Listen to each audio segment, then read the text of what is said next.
రాకాలోకంకి స్వాగతం. ఈ కంటెంట్ మీకు నచ్చినట్టయితే లైక్ చేయండి, మీ బంధుమిత్రులకు షేర్ చేయండి. ఇప్పటి వరకు సబ్స్క్రైబ్ చేసుకోకపోతే సబ్స్క్రైబ్ బటన్ని నొక్కండి, అదేవిధంగా బెల్ ఐకాన్ని కూడా తప్పనిసరిగా నొక్కండి.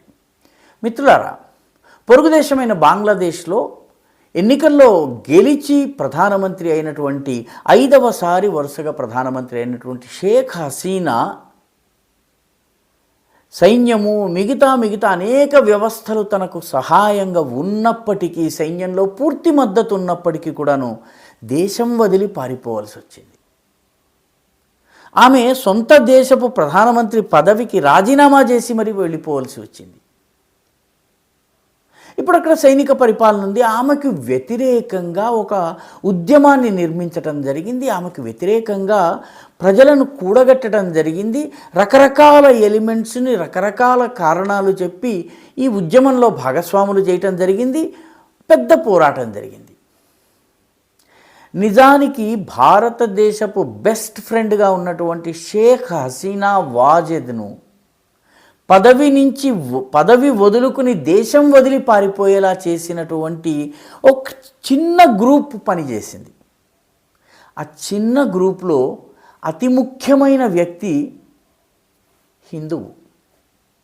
అతని పేరు పినాకీ భట్టాచార్య. పినాకీ భట్టాచార్య బంగ్లాదేశ్లో ఉండడు. ఈయన బంగ్లాదేశ్ నుంచి పారిపోయి ఫ్రాన్స్లో తలదాచుకుంటున్నాడు.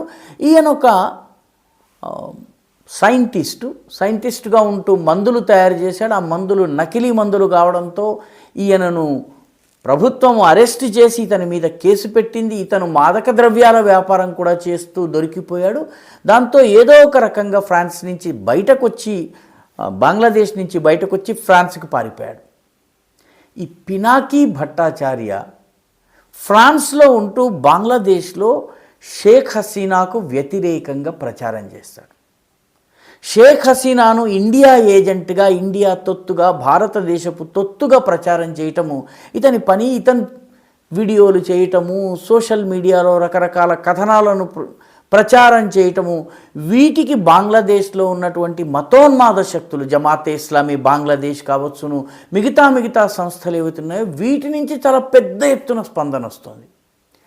ఈ రకంగా భారతదేశపు అత్యంత సన్నిహిత స్నేహితురాలైనటువంటి షేక్ హసీనా వాజెద్కి వ్యతిరేకంగా చాలా పెద్ద ఎత్తున ప్రచారం చేసినటువంటి వ్యక్తి ఒక హిందువు. అతని పేరు పినాకీ భట్టాచార్య. ఈ పినాకీ భట్టాచార్య చేసినటువంటి పని వల్ల ఈరోజు బంగ్లాదేశ్లో హిందువులపైన దాడులు జరుగుతున్నాయి. అది తమాషా. ఈ పినాకీ భట్టాచార్య తండ్రి చాలా పేరున్నటువంటి టీచరు. తండ్రి నుంచి ఇతను వేరుపడ్డాడు. ఆ తరువాత జమాతే ఇస్లామీ, అదేవిధంగా తబ్లీగీ జమాతుల యొక్క ప్రచారానికి లోనై ఇస్లాం పట్ల ఆకర్షితుడయ్యాడు. పేరు మార్చుకోలేదు కానీ పూర్తిగా ముస్లింలాగా జీవిస్తున్నాడు. ఈ పినాకీ భట్టాచార్య ఇండియా అవుట్ అని మాల్దీవ్స్లో ఏదైతే ప్రచారం జరిగి భారత వ్యతిరేక ఉద్యమం వచ్చిందో అటువంటి ఇండియా అవుట్ ఉద్యమాన్ని బంగ్లాదేశ్లో కూడా ప్రారంభించాడు. బంగ్లాదేశ్ నుంచి భారతదేశం వెళ్ళిపోవాలి అని చెప్పి ఉద్యమం మొదలుపెట్టాడు. ఈ ఉద్యమం జరుగుతున్నప్పుడు దీన్ని కౌంటర్ చేసేందుకు షేక్ హసీనా అట్లా అయితే భారతదేశానికి చెందినటువంటి చీరల్ని కూడా ధరించడం మానేయాలి, మన బంగ్లాదేశీ మహిళలు, ముఖ్యంగా ఈ పోరాటం చేస్తున్నటువంటి ఇస్లామిస్టు శక్తులు ఎవరైతే ఉన్నారో వీళ్ళందరూ కూడాను ఇండియన్ చీరలు కట్టడం మానేయాలి అని చెప్పి ఆమె అన్నారు. ఇండియా అవుట్ ఉద్యమము చల్లబడిపోయింది కానీ దీని ద్వారా రగిలించినటువంటి నిప్పు మాత్రము నివురు గప్పినా అలా ఆ నిప్పు రవ్వలు అలాగా కాలుతూనే ఉన్నాయి. అవి ఈరోజు అత్యంత భయంకరమైనటువంటి రూపాన్ని దాల్చి చివరికి ప్రధానమంత్రి దేశం వదిలి పారిపోయేలా చేశాయి. ఈ పినాకీ భట్టాచార్య ఒక్కడే కాదు.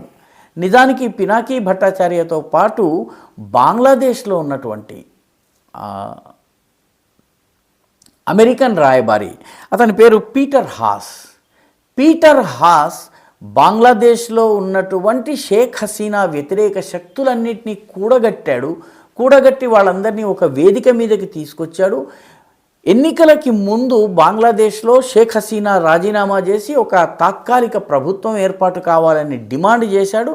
చివరికి ఆయన బంగ్లాదేశ్ వదిలి వెళ్ళిపోయేలా చేశాడు. కానీ ఆయన అంతలోపలనే ఒక పెద్ద నెట్వర్క్ని బిల్డ్ చేశాడు. ఆ నెట్వర్క్లో విలియం బి మిలియం అనేటటువంటి వ్యక్తి, అదేవిధంగా ముషికుల్ ఫజల్ అన్సారీ అనేటటువంటి వ్యక్తి ఉన్నాడు. ఈ ముషికుల్ ఫజల్ అన్సారీ పత్రికా విలేకరు రూపంలో ఉంటాడు, అమెరికాలో ఉంటాడు, వైట్ హౌస్కి సంబంధించిన బీట్ని కవర్ చేస్తూ ఉంటాడు. వైట్ హౌస్లో బైడెన్ ఉన్నప్పుడు భారత వ్యతిరేక ప్రశ్నలు వేయడంలో ఈ ముషికుల్ ఫజల్ అన్సారీ చాలా ముఖ్యమైనటువంటి వ్యక్తి. ఈ ముషికుల్ ఫజల్ అన్సారీని ఒక సందర్భంలో అమెరికన్ ప్రభుత్వం తిట్టవలసి వచ్చింది.